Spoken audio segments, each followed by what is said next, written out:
Hi everyone, hope you're well. Chris Cowlin here. Now before we get into it, I'd just like to inform you about a new website selling quality current and retro Spurs jerseys, okjersey.com. They sell all current and retro Tottenham Hotspur shirts in all sizes. They sell the current fan and player versions, as well as the 80s and 90s retro shirts, including my very favourite, the 1991 FA Cup final shirt.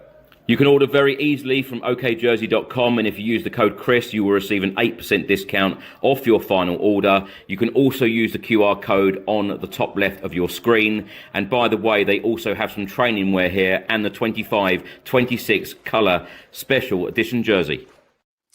Welcome back to the channel, and welcome back to, I say welcome back. This is a new series of the Daily Tottenham Transfer News Show, covering all of the latest Spurs news, rumours and reports. Today is the 31st of December 2025, and at the time of recording this, the January transfer window opens in less than 10 hours. I think it's going to be a busy one. My name is Chris Cowlin, and today I am joined by Craig Dearman. We will be live every single day during the January transfer window, and the January window actually closes on Monday, Monday the 2nd of Feb, 7 p.m. I'm getting too excited here. Make sure you hit that subscribe button. Please press that like button, comment below, and turn on the notification bell so YouTube does inform you every single time we upload a video and go live. Now let's get straight into it. I'm going to start with a story. It was more of a quote from Thomas Frank on the January transfer window and what we can expect as Spurs fans. He said there are a few things we need to understand. The January transfer window is the most difficult window. I understand it is a window and everyone is excited, and that won't stop until after the 31st of January. I can't highlight enough that we are in the market, we are prepared, we are working, but every decision we take is for the future of the club. There is no reason to sign a player if it is just helping a little bit for the next 6 months. We need to build something sustainable, which can be very strong and powerful. That journey takes time, and it needs to include good, clever decisions along the way, not necessarily wow, but good, strong decisions which can help us along the way. Now, my opinion on this, and I've said this many times on this channel, the January transfer window, yes, it is a difficult window, but Spurs need to go all out and sign impact players that are going to walk into the team, help Thomas Frank climb up that Premier League table. There are a whole host of clubs at the moment mid-table, and we are within touching distance of a top European spot. And one or two really good, solid signings through the door in January could make a real difference to Thomas Frank and where we finish in the Premier League, and of course, you know, the FA Cup and Champions League that we've still got to play for. But I hope that the board do things slightly differently. I hope that we get signings in through the door early and show real ambition, because, you know, let's face it and be honest about it and very frank about it. Some of the transfer windows in recent years under multiple different managers have not been good enough, and we've needed more. And we don't want to be feeling like that again after January, and in particularly the summer transfer window. Craig, what's your thoughts on this one? I tend to agree. I mean, we've seen so many of these windows, and we're told quite often, aren't we, that January is a tough window, but it's glaring, the players we need and the positions we need and the reinforcements we need as well. And 100% we need to bring in players that are ready to hit the ground running and improve us in the Premier League straight away. You know, there's no real room for manoeuvre on that, in my opinion. They need to do things differently to what they've done before. We knew under the days of Pochettino, the players he's bringing in, he didn't actually play them more or less straight away, did he? Even Lucas Moura became obviously a legend at Spurs almost for scoring that Champions League semi-final hat-trick. He didn't really play much in that first month or two. So this is players that needed to be brought in my opinion, that are going to, as I say, hit the ground running and improve us straight away and make an impact on the team straight away. Because thick and fast the games are coming now in January, and we're going to need these players in. So I'm hoping, like you, that the club change their stance on this sort of thing and not going at the last minute. Obviously, if there's a deal on deadline day, great, do it, but go and get your targets as soon as possible, hopefully the first week. And one of those targets is my first story from TalkSport, talking about a player we've all heard about previously, mentioned in many windows before, is Savinho. Signed a new contract with Manchester City in the summer after we was unsuccessful in getting him there for whatever reason that was. I think basically that Pep didn't want to let him go, didn't want to sell. Player was keen to come to Tottenham, as far as we're led to believe, but as I say, signed a new deal, and that was the end of that. But with City now going in for, and it looks like they're going to be getting Antoine Semenyo from Bournemouth. City have got a glut of wingers. So my opinion on this is, if the club are still interested in Savinho, he's a Premier League proven and Premier League ready signing. You know what Savinho can do. I must admit, I've got small question marks over why Pep doesn't want to use him all the time. He does say, I mean, a young player tends to be in the mould of Lucas Moore, in my opinion. Sometimes he runs down alleys sort of thing. But would he improve us? Would he be a perfect fit for that left wing position? In my opinion, yes, he would. What's your thoughts on Savinho, Chris? Yeah, I think there's absolutely no doubt or question that he is a real quality player. I know David Ornstein the other day said that even though they're signing or want to sign Semenyo and get that deal done as soon as possible, they want to keep every single player in the hunt to win another Premier League title, which I hope they do, by the way, especially after the result of Arsenal last night.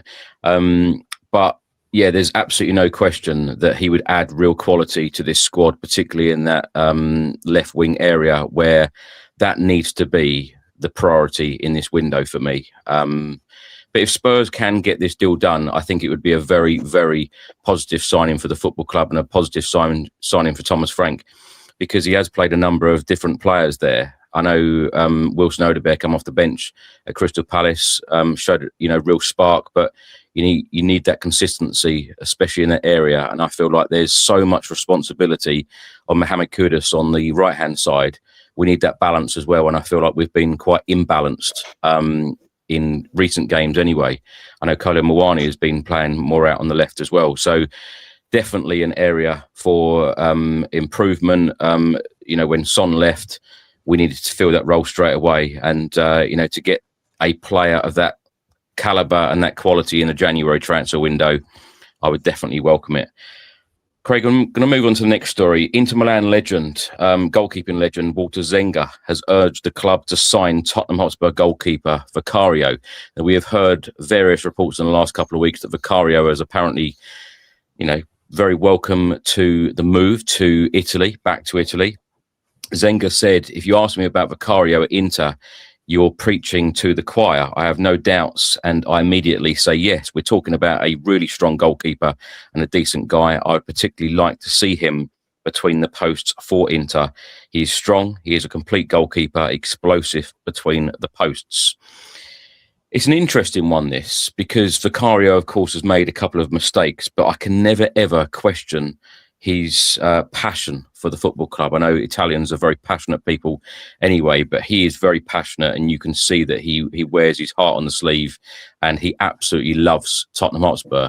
Can I see him leaving in this January window? No. Can I see him leaving at the end of the season? It wouldn't surprise me at all. And one goalkeeper that I really like, and if we ever did change the goalkeeper in the near future, and I know it might be unrealistic, but I'm going to say it anyway, the Brentford goalkeeper, Kelleher. I think he's an all-round, really good goalkeeper with great Premier League experience, and how Liverpool let him go.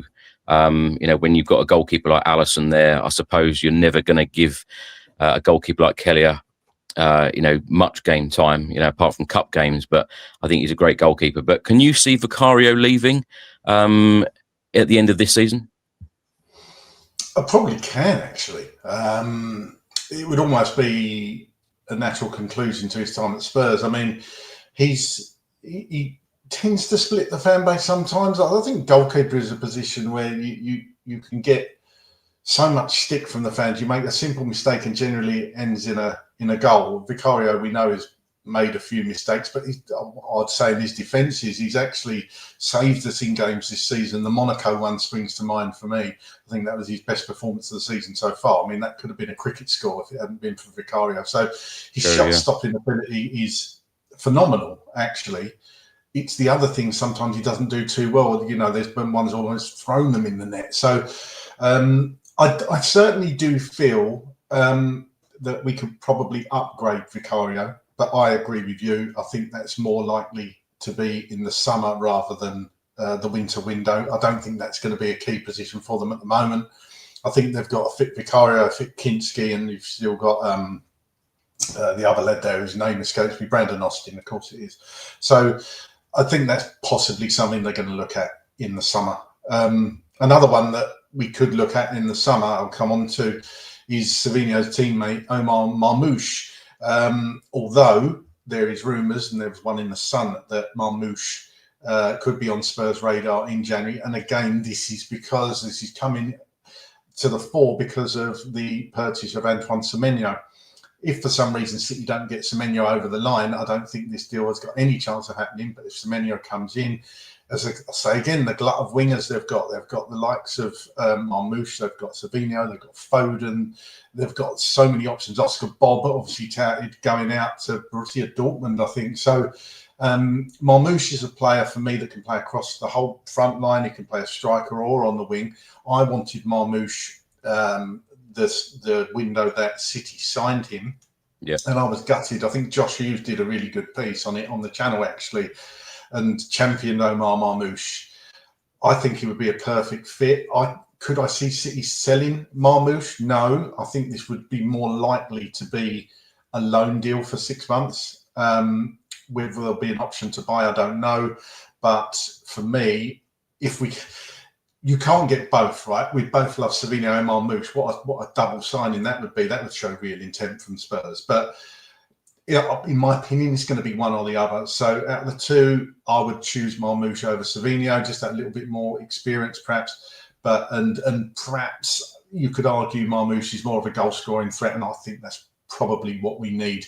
I would take either, but Marmoush for me would be a cracking signing for Spurs. Yeah, I agree with a lot of what you said there. But like I said earlier, I think it's unlikely that Pep would want any of these key players to leave, particularly when they're in the title race. And I can't see it, Craig. I can't see it happening. I'd love to see it happen because, like I said earlier, we need to have an injection of real quality. And whether I wouldn't rule out Spurs actually loaning any players until the end of the season with obligations or options to buy at the end of the season. But with the City players, I think it's unlikely because they will want to keep all of their players in their squad for their title charge and other competitions, I might add. Let's move on to a very quick one here. L'Équipe in France has stated that Nice are considering a January move for Tottenham defender Ben Davies. Of course, him and Yves Bissouma are out of contract at Spurs in the summer. Ben Davies, I'd be surprised to see Ben leave in the January window, but of course, this is an opportunity for Spurs to cash in on a player that has been with us for so long and worked under so many different managers. I'd be surprised to see him leave in January. What's your take on this one? Yeah, same with me. I think Ben Davies is more likely to run down his contract, and I'm of the opinion whatever Ben Davies wants to do, Ben Davies can do it. You talk about legends at the club. I think Ben Davies falls into that category purely for length of service. I've said it on other streams as well. He deserves a decent send-off from the club, and there's just some players that fall into that bracket of, like I say, you can do whatever you want to do. If you want to move, we'll support you and you can go with our best wishes. Or if you want to run your contract down and go when it expires in the summer, you can do that as well. Ben Davies doing his coaching badges as well. I would like to see Ben Davies back at Spurs because he is a Spurs lad. He's been here long enough, over a decade. So I agree. I don't think Ben Davies is going to be leaving in January to go to France. It would surprise me. Could well happen, of course it could, but I would see if he does want to carry on playing, I would imagine he goes back to Wales. But who knows? That's probably one that Spurs. I don't think that would be in any rush to get rid of Ben Davies out the squad. I think Thomas Frank will want to keep Ben around, I'd imagine. And talking about players, actually, let's do this one next. The Mail report. Maghnes Akliouche, of course, who ran the game against when we played them in European competition, back to the game where Vicario had an absolute worldie. They kind of played with two number 10s, and Akliouche was one of them. In my opinion, ran the midfield. Again, a player that we've seen linked with Tottenham for a couple of transfer windows. A young player, but an experienced player, can really affect games. And again, this is a signing I would love to see Tottenham make. Brings out something a bit different in the number 10 role. Can play in different positions, but primarily he's going to be that creator-in-chief in the middle. Probably more like Maddison, in my opinion, than perhaps Kulusevski. But again, another experienced, good player, not played in the Premier League, but some players you look at and you think, yes, that could work. They could work in the Premier League. And in my opinion, Akliouche is one of those. Difficult deal to get done, would command a huge fee, but we come back to it. If Spurs want the best players, they're going to have to spend the money. Difficult deal to get done. How many times have we heard that? And complicated, all of these sorts of terms.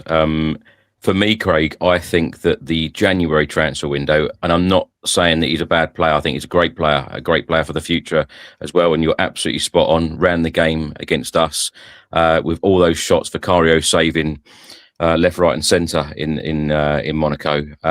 But for me, in the January transfer window, I think we need real experience and solid players, because this second part of the season needs to be very strong from Spurs. And as I said, to have that chance of getting a top European spot, particularly when that first half of the season has been really poor, up and down and inconsistent, I would just hope that we would sign some experienced players, Premier League experienced players, I might add.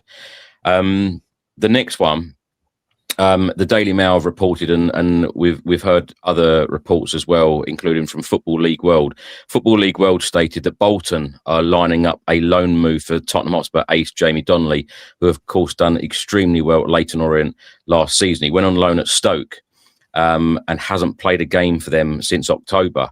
The Daily Mail stated that Spurs will recall Jamie Donley from his loan spell at Stoke. He hasn't started a championship game for Stoke all season and hasn't appeared for them since October. The club have recalled Donley and Ajayi from Doncaster. They are looking for another loan move for him. Now, my thoughts on this, with Donley and Ajayi, he had a very successful loan spell at Doncaster for this first half of the season. But he's come under, serious competition from another player at the football club, and the manager has actually come out and said Ajayi is pretty much competing for one position against the best player in the division in that position, so it's very difficult for him. Otherwise it would have been a very successful loan spell for the season. Jamie Donley, this is a surprise, hasn't started a championship game for Stoke all season and hasn't featured for them since October. So as I always say, Craig, that when players go out on loan, they have to play. They have to get experience. It's all about development. And if they're not playing, they need to come back. So Bolton, will that be a good destination for Jamie Donley? Funny enough, I've got a couple of friends who are Leyton Orient fans, and they keep messaging me saying, is Donley coming back to Leyton Orient? We want him. We'd have him. Make it happen. Let Spurs make this happen and go back to Leyton Orient. It's probably the ideal move for him, isn't it, to go back there? But I suppose in one way Spurs wanted it to be a step up and to go to a better division, and I mean that with the deepest of respect. Yes, obviously both players for different reasons. You would think will be heading back to Spurs, looking for new loans. Ajayi, cracking player, by the way, and my feelings on Donley. I think he's a sensational young footballer. Just haven't had the chance this season. With Ajayi, a bit different. I could see him definitely them wanting to get him a championship loan, 100%. We're going back to what you said about Jamie. That would so make sense. I've watched a couple of Leyton Orient fans. I've got a good friend of mine who's a Leyton Orient fan, and we've watched games together this season. And the one we watched on Boxing Day, it's crying out for a Jamie Donley in that team. They just didn't have that person that can put the through balls. The position Jamie plays, essentially what you'd say is his best position, the number 10. That would make sense for me. You could argue that you could loan them both players, actually. I know it's a League One, but it would probably work out really well for both players. Leyton Orient not essentially pushing for the top sort of 8 positions at the moment. That's not to say they couldn't make it, but I'm sure they'd welcome them with open arms. And if it was me and if I were Jamie Donley and the move was going to, if it was there, I would favour it, to be honest with you. He'd get minutes. I think that's the key thing, like you said. It's all about the players getting minutes, and almost guaranteed minutes as much as you can. And that's what Jamie needs, because he will just come back in the summer otherwise if you get him alone where he's not playing, and he hasn't progressed any. So I think that's the most important thing. Talking about players leaving, Brennan Johnson, as far as we know, the fee's been agreed with Crystal Palace, circa £35 million. Mm-hmm. A lot of people, Brennan Johnson just split an opinion with the fan base. A lot of people on X coming out saying thank you for the memories, blah, blah, blah. People that criticised him in the past, which always tickles me. Yeah. I'd prefer to keep hold of Brennan Johnson because I think he's a bit different. Other people saying that he's not what we need. He's not as good as people think he is. He's a tap-in merchant, blah, blah, blah. Well, it's not a bad habit to have, scoring goals, let me tell you. There are plenty of tap-in merchants out there. And if you score enough goals, people can, forgive your failings in other areas. But I suppose the position he plays, he hasn't got that luxury. If he was a centre-forward, like a Gary Lineker back in the day, didn't really do much else apart from score goals, Gary Lineker, did he? But obviously in Brennan Johnson's position, you haven't got that luxury. So for me, if this deal happens, it looks like he is going to be moving, but it's down to the player, whether that be Crystal Palace or Ipswich or Bournemouth, or whoever it is. I'll be gutted to see him go because obviously he scored the winning goal in Bilbao. That's not just a good enough reason to keep him, in my opinion, but I just think he brings that something a bit different to the team. Yeah, and it seems weird, doesn't it? The fact that 3 seasons in a row, if Johnson does go out the door, and it looks highly likely that he's going to go out the door because lots of other clubs are interested. So if the deal doesn't get done with Crystal Palace, then it will be Sunderland, Everton, Bournemouth. They're all interested, willing to pay that amount of money. And like I said yesterday, what can you get for £35 million now in terms of real great Premier League experience, European experience? Of course, he will go down as a Spurs legend anyway for scoring that goal in Bilbao in our Europa League final win. But my only question is that I don't feel like Thomas Frank's really given him a chance in this Tottenham team. And, Thomas Frank in the press conference ahead of the Brentford game spoke out about, goals are so important in any team. And he was our top goal scorer last season. So I think if Spurs had an ace up their sleeve and we were sitting here knowing that an Antoine Semenyo or someone similar is going to be walking through that door, we'd be hugely excited and we'd be patting Brennan Johnson on the back and saying, yep, good luck, thanks for the memories, blah, blah, blah. But when you're taking that amount of goals out of the team, and how often have we spoken about, taking the creativity out of the team in Kulusevski, Solanke, Heung-min Son, James Maddison, and these players haven't been there this season. So yeah, I just hope that Spurs have an ace up their sleeve if we're letting a player like Brennan Johnson go out the door. But you're absolutely spot on in terms of the fan base are very mixed, but when do the fan base ever agree wholeheartedly on a decision? It's always very, very mixed, always. Just a quick one here, Craig. There is interest from Juventus and other Italian clubs in centre-back Radu Drăgușin, who, of course, has spent the last 11 months out, coming back into action at Selhurst Park against Crystal Palace. This one has been reported by the Daily Mail and various other reports, including from Fabrizio Romano. There's a couple of other Italian clubs interested in him, Roma and Fiorentina. We still don't know whether Fabio Prasci is heading out the door, starting that job, director of football at Fiorentina from the 1st of January. Watch this space, watch out for announcements. But Radu Drăgușin, obviously he needs game time. He's spent so long out. It must have been extremely tough on him mentally. He's come back, worked extremely hard. He has been the inspiration for James Maddison as well on his recovery from his ACL injury. But he needs game time now. And where is he going to get it? So Can I see him leaving in January? Of course, his agent has spoken out as well. His agent has also said about a possible move in the summer. Can I see a loan move perhaps in January until the end of the season? I wouldn't be at all surprised. What about you? Knowing his agent tends to talk a lot, doesn't he? He's been quiet these last 9 months while he's been injured pretty much, but you're right, he's starting to talk a little bit more now. I think it all depends how the Spurs feel they are with their centre-back situation. Kota Takai now back in matchday squads. We haven't seen him. Luka Vuskovic not coming back from his loan deal, so we won't get Luka till the summer. If they feel that they are well covered enough at centre-back, it wouldn't surprise me if Drăgușin goes out on loan, even with an option to buy it or an obligation to buy it if the player wants to go. I think it's all about getting a decent fee for Drăgușin, which I think you would probably get.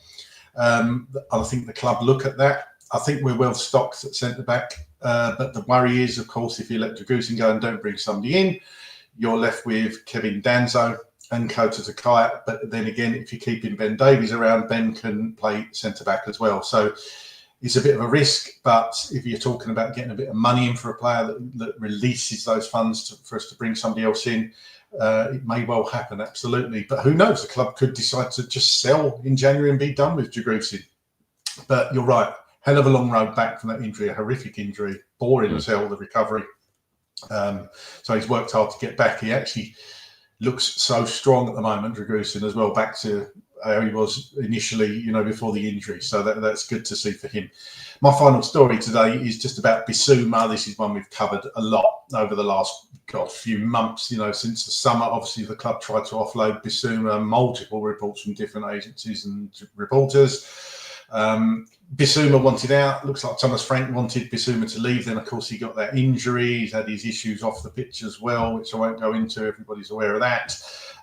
For me, should we let Bissouma go? Yes, if Bissouma wants to go as well, which it looks like he does. I think Bissouma would be open to a move away from Spurs, whether that be, again, Turkish clubs, whether it's Galatasaray or Fenerbahce, or whoever it is. I think the club would want to recoup some money from Bissouma. So if he doesn't go in January for whatever reason, and we don't know if the club are going to let him go, I think they will if they can find a deal. But if they don't, wouldn't surprise me at all if that contract extension kicks in for another year so they can get some money for him and try and get rid of him during the summer window. But I don't think Bissouma won't. I doubt you'll see Bissouma in the Spurs shirt again. Yeah. Let me first say it's great to see Bissouma back playing. He's at AFCON at the moment, playing for Mali, and great to see him back in a Mali shirt and back in action, because it's been a tough period of time for him, both on the field and off the field. Like you said there, Craig, we don't need to go into that. Everyone knows exactly what's happened. But I would expect Bissouma to go out the door. Like you said about the contract, this contract extension could kick in. It doesn't mean necessarily that he's going to stay at the football club. It just means that Spurs are protecting their asset and trying to get a fee for him. I think it all depends on a buying club. If a buying club does come in and they want him in January, then that deal could very easily get done.